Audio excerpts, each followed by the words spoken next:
McPhail gets the ball, beats two defenders, lobs over Johnston, and it's a goal.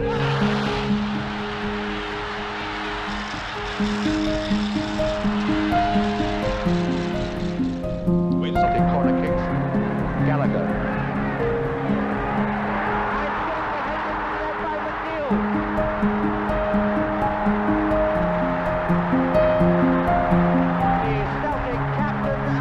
And getting away with it.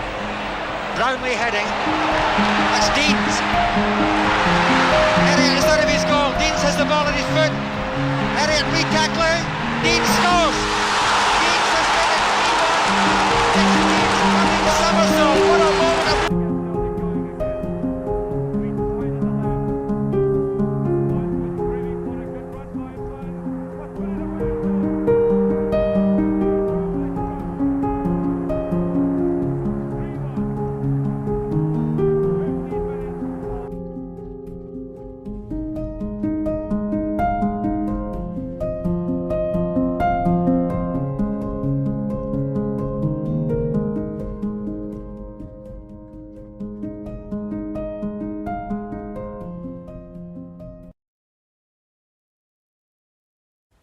As Celtic approached their Centenary season in the summer of 1987, the club was in a state of disarray.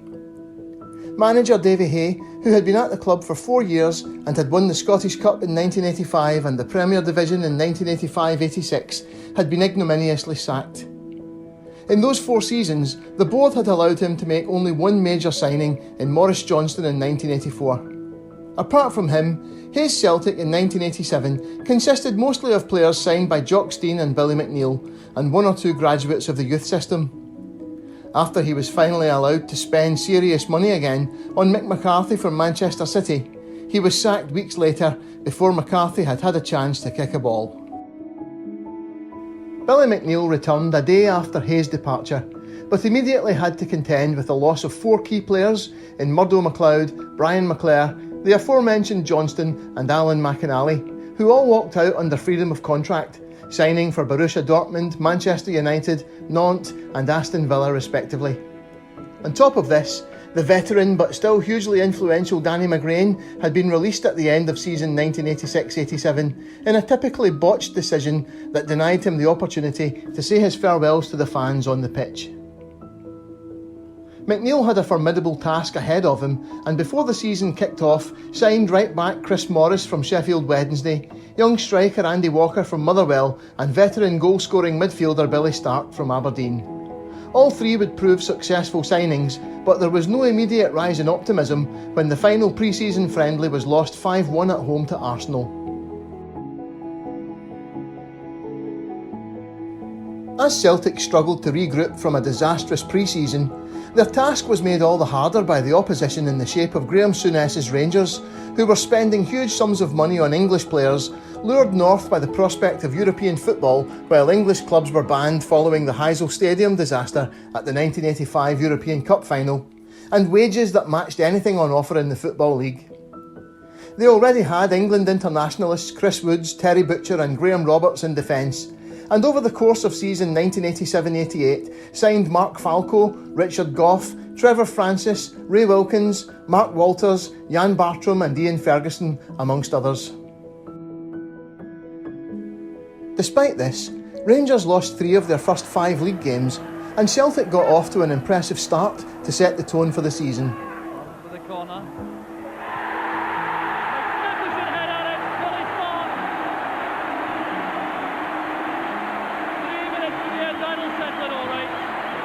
White.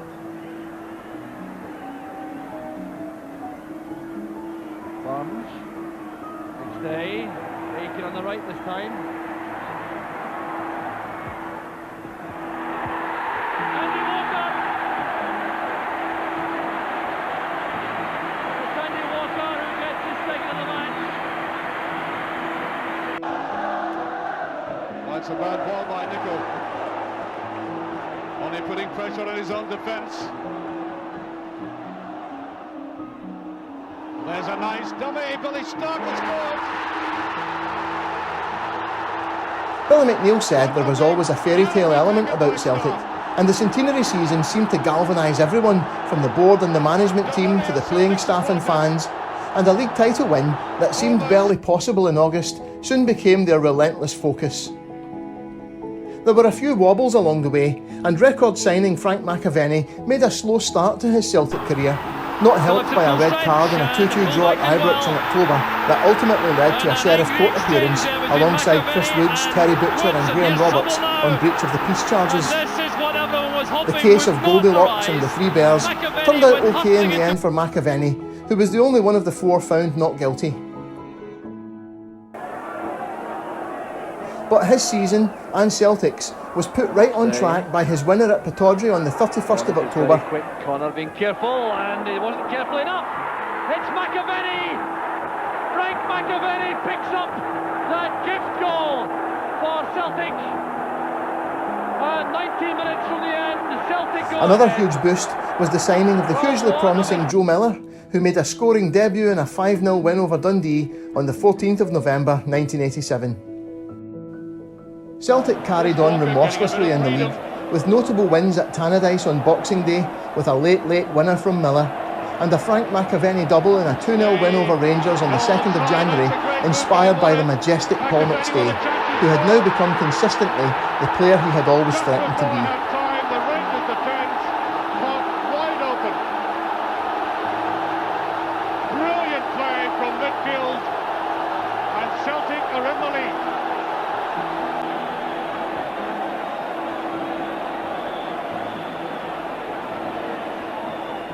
No Woods in goal, and that's a goal. McAvenny.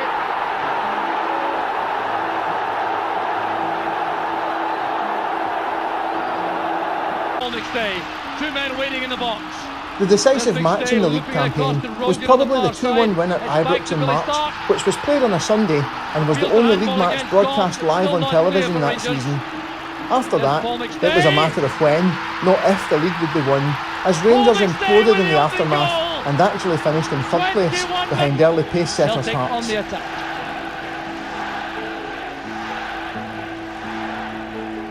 Tommy Burns with the in-swinger.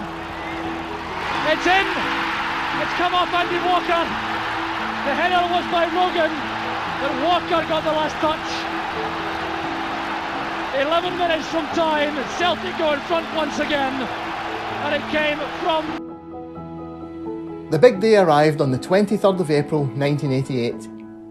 Only 1 point was required to clinch the title, and the week before the chance had been spurned in a 2-1 defeat at Tynecastle, but this only meant more fans could be present when the league was won. Exactly how many more will probably never be known.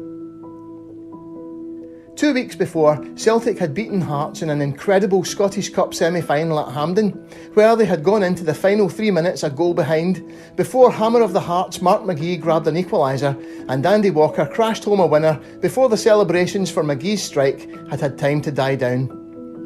A Centenary season double beckoned, and for most fans, it seemed as if it was already written in the stars.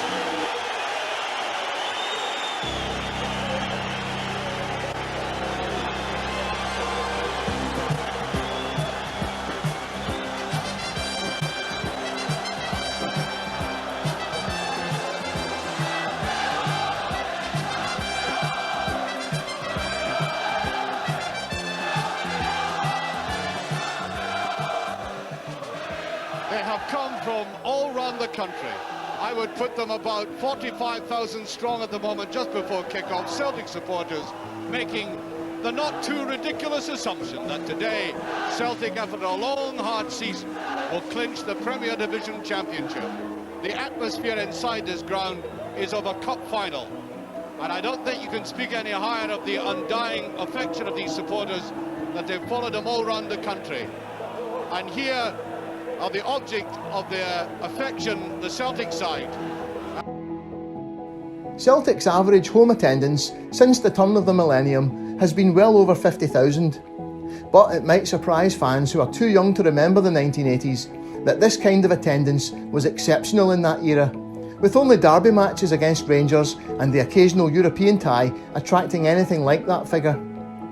30,000 would have been considered a big crowd in those days, and all ticket matches at Celtic Park were a rarity. There were even all-ticket matches at Celtic Park in the 1980s where you could still walk up and pay to get in without one. It's easy with the benefit of hindsight to say that the match should have been all-ticket, but nothing in the previous 10 years could have suggested to the directors that more than 60,000 fans would turn up that day. Alan Davidson wrote in the Evening Times the day before the match, "Some 50,000 fans will be at Parkhead to help McNeil and his players celebrate, but the manager is taking nothing for granted, and neither are his squad." And furious game. It was apparent outside the ground before the match kicked off that a huge crowd had turned up, but it was taking so long for them to get in that when the match kicked off at 3 p.m, there appeared to be nothing out of the ordinary going on from inside the stadium. Archie McPherson in his commentary for Sportscene estimated the attendance as being around 45,000. The footage of the early part of the match might suggest that this was a conservative estimate, but the trackside all around the pitch was clear at that point. The atmosphere inside the ground was already electric as the match kicked off, and Celtic were straight onto the offensive. Last time Dundee played at Celtic Park, they really...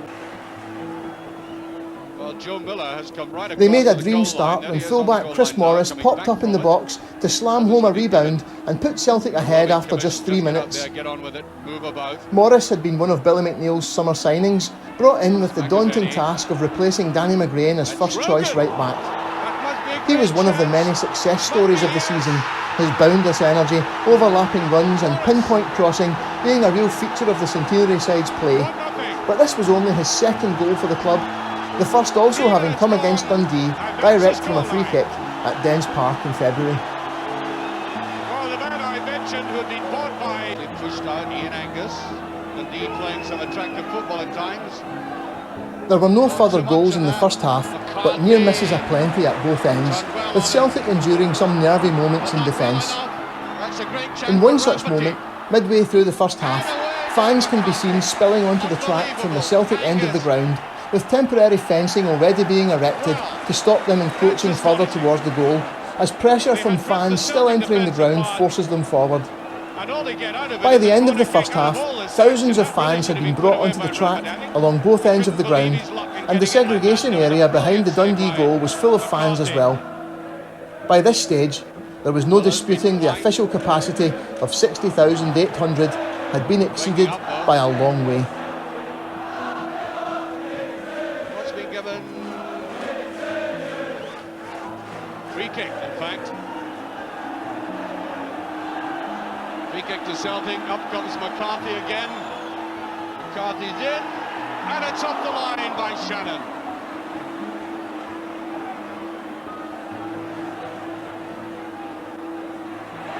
Morris fighting hard for that.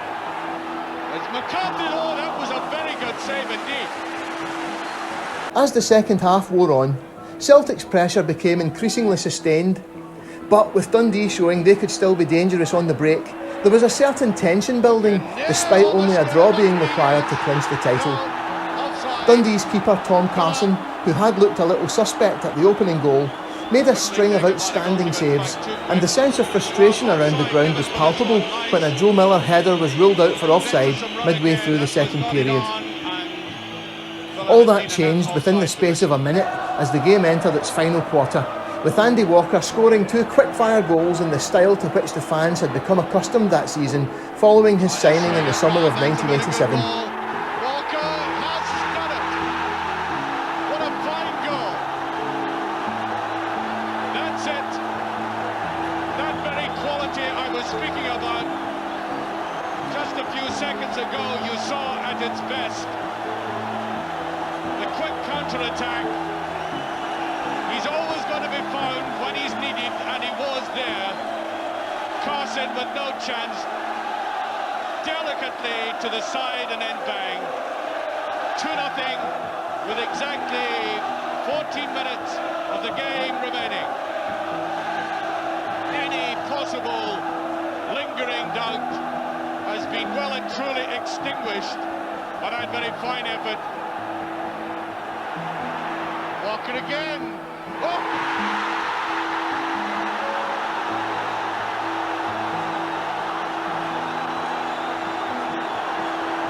2 in about 45 The celebrations raised the roof, and the final 15 minutes was delirium as the fans went through their season's repertoire and waited impatiently for the final whistle. I mean, we were still looking down at our notes. All through the week, the club and Strathclyde Police had called on fans to remain on the terraces at the end of the match. But at that magical moment, as referee A.N. Hewitt theatrically blew his final whistle, you'd have been as well asking the tide not to come in. Jeers and whistles rained down from the terraces as young fans poured onto the pitch and the players raced for the tunnel.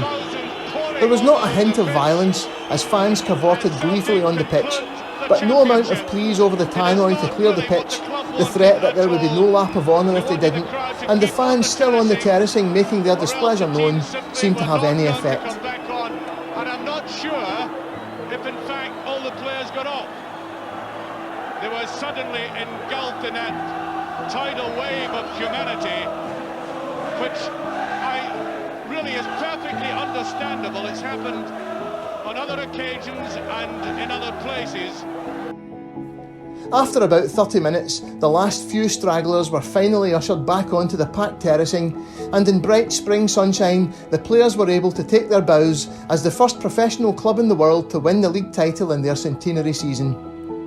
One of the most iconic and memorable moments of the day came with the players standing on the ledge of the director's box, taking the acclaim of their adoring public.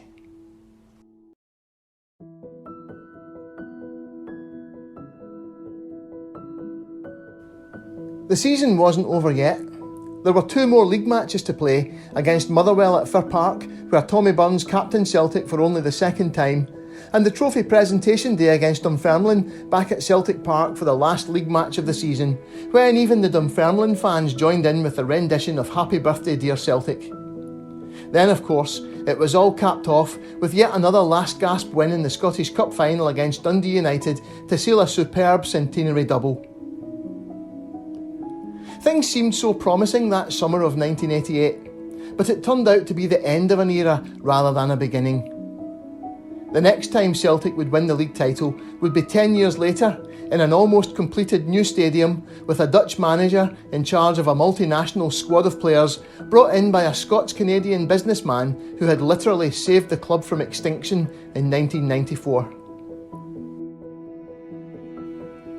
Celtic in the summer of 1988 was still recognisably the Celtic built by Jock Stein. Roy Aitken and Tommy Burns had established themselves in the first team under Stein, while Pat Bonner was his final signing for the club. Stein had been succeeded by 2 of his former players in Billy McNeill, Davy Hay and now McNeill again, and this was the last hurrah of that glorious era. Across the city, the huge spending was only getting started. The process that would eventually result in Rangers' liquidation in 2012 changed the face of Scottish football forever, as the rest, Celtic included, tried and failed to keep up with their reckless spending. The 1980s was probably the most competitive period in Scottish football history, with Aberdeen and Dundee United winning the league and being successful in Europe, while Hearts came within a whisker of the title in 1986.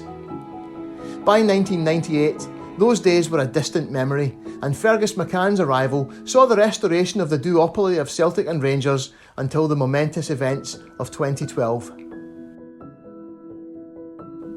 As so often before and since, Celtic failed to build from a position of strength in 1988, although truth be told, it would have been financial suicide to have spent the money required to compete with Rangers' spending.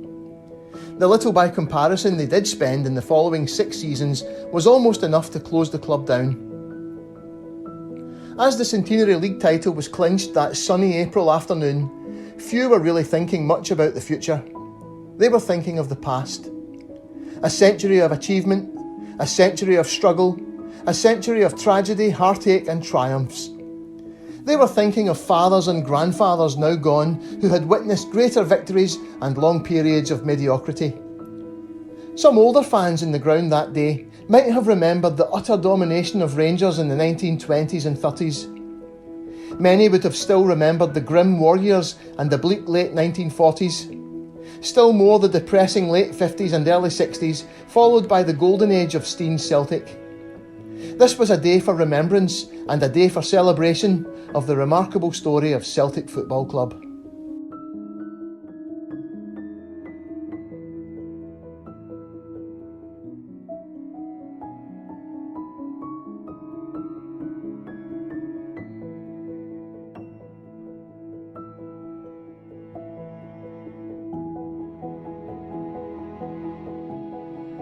The magical Centenary season will never be forgotten by those of us who were fortunate enough to be there. The Scottish Cup final a few weeks later was its glorious climax. But for its sense of occasion, exhilaration and emotion, for the enormous crowd crammed into what was by then a ramshackle stadium without the slightest hint of trouble, for the sheer jubilation as the goals went in and the joyous scenes of celebration in its aftermath, the title-winning day of the 23rd of April 1988 was a great Celtic day.